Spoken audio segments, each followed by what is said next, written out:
Hello students, कैसे हो आप लोग। आज हम लोगों की इलेक्ट्रोकेमिस्ट्री की लास्ट टॉपिक है और इसका नाम है कोरोजन, यानी कि संक्षारण।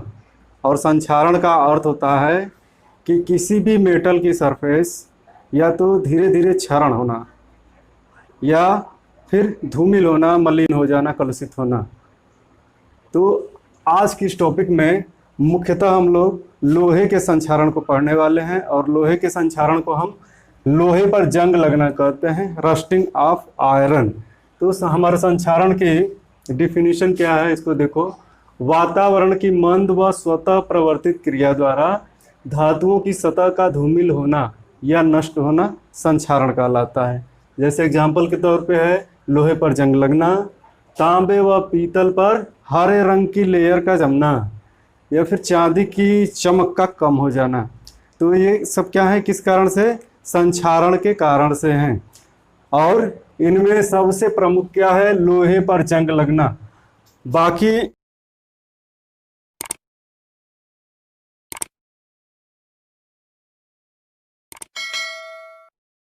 ये जो दो रीजन है, तांबे व पीतल पर हरे रंग की परत का जमना, तो इनके कारण केवल इनकी सरफेस मलिन हो जाती है। एक पीतल की रॉड है या फिर कॉपर की रॉड है, अगर इस पे संक्षारण होता है तो धीरे धीरे एक हरे रंग की लेयर इस पे जम जाती है, जो बहुत पतली लेयर होती है, और उसके बाद इसके संक्षारण की क्रिया रुक जाती है। खुद संक्षारण द्वारा ही इसका प्रोटेक्शन होता है, बचाव होता है, आगे संक्षारण रुक जाता है, जिसके कारण ये रॉड नष्ट नहीं होती है। यही केस चांदी में भी है, यानी जो सबसे आउटर लेयर है उसी का संक्षारण हुआ और संक्षारण के कारण ही उसका प्रोटेक्शन हो गया, अंदर की लेयर सुरक्षित हो गई। लेकिन लोहे का केस थोड़ा अलग है, और हम लोग देखते भी हैं कि जब लोहे पे जंग लगता है तो धीरे धीरे जंग लोहे को एक तरह से खा जाती है।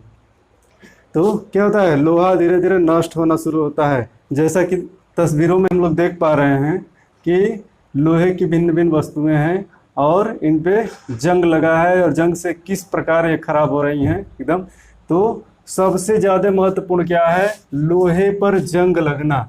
लोहे पर जंग लगने का कारण क्या है और इसका निवारण क्या है, किस प्रकार से इसको हम सुरक्षित रख पाएंगे, क्योंकि सबसे ज़्यादा वस्तुएं क्या है, मेटल में लोहे की ही बनी होती हैं, इसलिए लोहे का प्रोटेक्शन जरूरी है।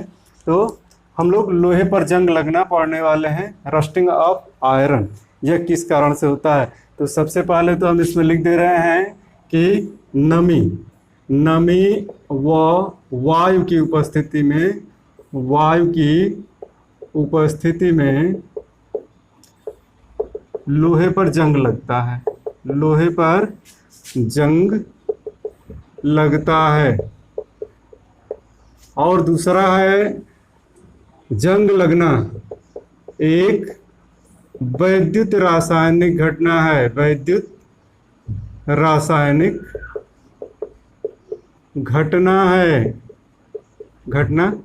है, यानी लोहे पे जो जंग लगता है यह एक वैद्युत रासायनिक घटना है। और इसमें भी हम लोग देखेंगे कि किस प्रकार से कैथोड बन रहा है, एनोड बन रहा है।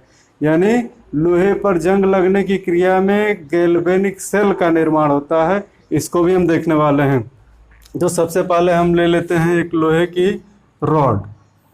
ये हमारे लोहे की रॉड हो गई, और जब यह क्या नमी और हवा के संपर्क में आएगा, वातावरण के संपर्क में, तो मान लेते हैं नमी में क्या होगी, नमी में वाटर के ड्रॉप्स होंगे, पानी की बूंदें होंगी। तो हम इसके ऊपर पानी की बूंद भी बना लिए, ठीक है।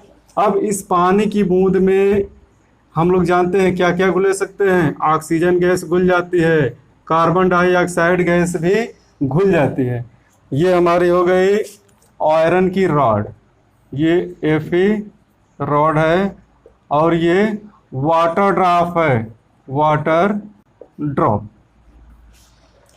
अब आयरन की रॉड क्या करेगी, जब ही यह नमी के संपर्क में आएगी, इसमें से जो सरफेस के एटम हैं, सतह वाले परमाणु, ये क्या करेंगे, फेरस आयन के रूप में इस पानी के ड्रॉप में चले जाएंगे Fe2+ के रूप में, और क्या करेंगे, 2 इलेक्ट्रॉन इस रॉड पे रिलीज कर देंगे, यानी रॉड पे 2 इलेक्ट्रॉन रिलीज हुआ।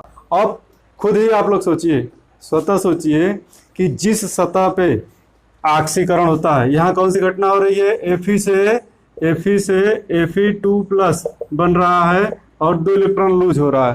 तो जिस सरफेस पे ऑक्सीकरण होता है, 0 से +2 स्टेज में गया है, उस सतह को क्या कहते हैं, तो उस सतह को हम कहते हैं एनोड, यानी कि लोहे की रॉड एनोड की तरह कार्य कर रही है यहाँ पे। और आगे देखते हैं इस वाटर के ड्रॉप में और क्या क्या हो सकते हैं। ऑक्सीजन घुली है, कार्बन डाइऑक्साइड घुली है, और जब वाटर के साथ H2O+ CO2 कार्बन डाइऑक्साइड घुली होती है तो किसका निर्माण हो जाएगा, H2CO3 का निर्माण हो जाएगा, यानी कि कार्बोनिक एसिड। और कार्बोनिक एसिड एक एसिड है तो वियोजित भी होगा किस प्रकार से, 2H+ + CO3 2-, यानी कि यहाँ से हमको प्राप्त हो रहे हैं हाइड्रोजन आयन। ठीक है, खुद भी वाटर अगर वियोजित होता है, H2O वियोजित होता है तो उसमें हाइड्रोजन आयन ही बनते हैं और OH है, यानी कि इस वाटर ड्रॉप में H+ भी मौजूद है। ठीक है, अब यह क्या करेगा, यह पानी की बूंद, इसमें ऑक्सीजन घुलित है। सबसे पहले हम जरा एनोड रिएक्शन को लिख दें, इसके बाद पानी की बूंद वाले पे चलते हैं। तो एनोड बन गया वाटर आयरन की रॉड, और एनोड पे क्या रिएक्शन होगा इसको हम लिख दे रहे हैं। एनोड पर क्या हम देख रहे हैं कि आयरन Fe 2 इलेक्ट्रॉन का त्याग करके फेरस आयन के रूप में चेंज हो रहा है, 2 इलेक्ट्रॉन रिलीज कर दे रहा है। ठीक है, अब इस पानी की बूंद पे आते हैं। इसमें हम देख रहे हैं H+ आयन है, और ये क्या होगा, ऑक्सीजन गैस है। यह ऑक्सीजन गैस क्या करेगी, जो 2 इलेक्ट्रॉन इस आयरन की रॉड पे छोड़े गए हैं आयरन के परमाणु द्वारा, उसको यह ग्रहण करेगी, रिसीव करेगी ऑक्सीजन गैस। तो ऑक्सीजन गैस रिसीव करके ये रिएक्शन किस प्रकार होगा, चूंकि ये वाटर की बूंद में है और वाटर की बूंद रिसीव कर रही है, इसलिए यह कैथोड की तरह कार्य करती है। पानी की बूंद इसमें कैथोड की तरह कार्य करती है, क्योंकि ये क्या कर रही है, यह इलेक्ट्रॉन्स को रिसीव कर रही है। तो इसमें हम देखेंगे कि कैथोड पर हमारा क्या रिएक्शन हो रहा है। कैथोड पर ऑक्सीजन गैस इलेक्ट्रॉन्स को ग्रहण कर रही है, इलेक्ट्रॉन्स को ग्रहण कर रही है, और इसमें मौजूद हैं H+ आयन भी। तो ये 4 इलेक्ट्रॉन ग्रहण करेगी, 4 हाइड्रोजन आयन के साथ मिल करके H2O का निर्माण होगा, H2O का निर्माण होगा। तो ठीक है, इस प्रकार हम देख रहे हैं यहाँ पे क्या कि कैथोड पर जो वाटर के ड्रॉप के रूप में है, इस पे क्या हो रहा है, ऑक्सीजन गैस ने इलेक्ट्रॉन को रिसीव किया और पानी का निर्माण हो गया। अब नेट रिएक्शन क्या होती है, नेट रिएक्शन जो है हमारा ऐड कर देंगे तो प्राप्त हो जाएगी। यहाँ पे 4 इलेक्ट्रॉन है, यहाँ पे 2 इलेक्ट्रॉन है, यानी ऐड करने से पहले हमको इक्वेशन में 2 से गुणा करना पड़ेगा, और 2 से गुणा कर लेंगे तो यह 2 जो ना 4 इलेक्ट्रॉन्स हो जाएंगे और कैंसिल हो जाएंगे, ये इलेक्ट्रॉन्स कैंसिल हो जाएंगे। बच क्या रहा है, 2 से गुणा किया Fe में तो 2Fe, नीचे क्या है +O2 +4H+, एरो इधर क्या है राइट हैंड साइड में, तो 2Fe2+ +2H2O। ये नेट रिएक्शन होती है जंग लगने की क्रिया में, यानी कि फेरस आयन बन रहे हैं, फेरस आयन हमको मिल गए। अब ये फेरस आयन फिर वातावरण के संपर्क में और ऑक्सीजन गैस के संपर्क में आकर के पुनः ऑक्सीकृत होते हैं, और फिर से ऑक्सीकृत होकर के आयरन के ऑक्साइड यानी फेरिक ऑक्साइड का निर्माण करते हैं। तो फेरस आयंस के लिए यहाँ हम देख रहे हैं ये क्या करेंगे, वायुमंडल द्वारा क्या होगा, फेरस आयन का Fe2+, 2 आयंस हैं Fe2+ plus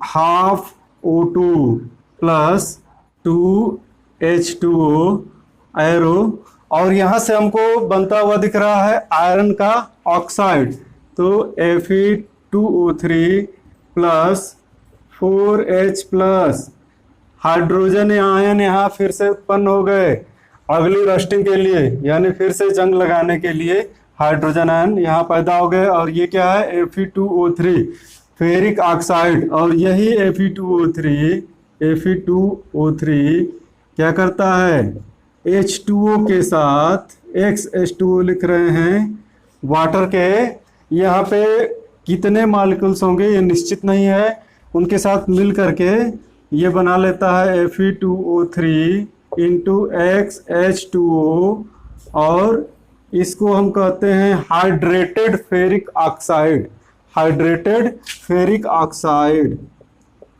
hydrated ferric oxide.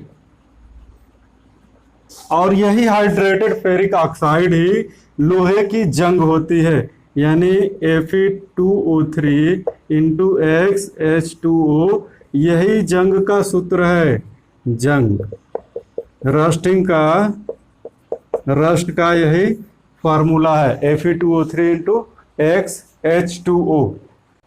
तो हम लोग देख लिए कि लोहे पे जंग कैसे लगता है, और यहाँ पे जब लोहे पे एक बार रस्टिंग होती है एक लेयर की, वो रस्ट सूखती है नीचे गिर जाती है, फिर दोबारा रस्टिंग होती है, यानी कि लोहे की लेयर जिस प्रकार से तांबे पीतल की लेयर या सिल्वर की लेयर प्रोटेक्ट हो जा रही थी करोजन द्वारा, ये क्या है, लोहे की रॉड या लोहे की वस्तुएं प्रोटेक्ट नहीं होती हैं, क्योंकि उनकी रस्ट जो जंग लगी होती है वो धीरे धीरे झड़ के नीचे गिरती है, और उनके अंदरूनी लेयर पे फिर से नीचे वाली लेयर पे पुनः जंग लगना शुरू हो जाता है।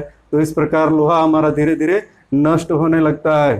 तो नष्ट होने से बचाने के लिए हमको क्या करना होगा, अगर इसका प्रोटेक्शन करना है तो लोहे की सरफेस को सीधे एटमॉस्फेरिक कांटेक्ट में आने से बचाना होगा। तो उसके लिए हम क्या क्या कर सकते हैं, भिन्न भिन्न उपाय किए जाते हैं, जैसे पेंट का लेपन किया जाता है, ऑयल का लेपन करके कुछ समय तक प्रोटेक्ट कर सकते हैं, ग्रीस का लेपन करके भी कुछ समय तक प्रोटेक्ट कर सकते हैं, और सबसे महत्वपूर्ण विधि जो है वह है गैल्वेनाइजेशन, यानी अगर गैल्वेनीकरण करें, गैल्वेनीकरण अगर करें, गैल्वेनीकरण इसको हम कहते हैं गैल्वेनाइजेशन, गैल्वेनाइजेशन। तो ये वो प्रोसेस है जिसमें आयरन की सतह पर जिंक की परत, जस्ते की परत चढ़ाते हैं, और इसी को हम गैल्वेनीकरण कहते हैं।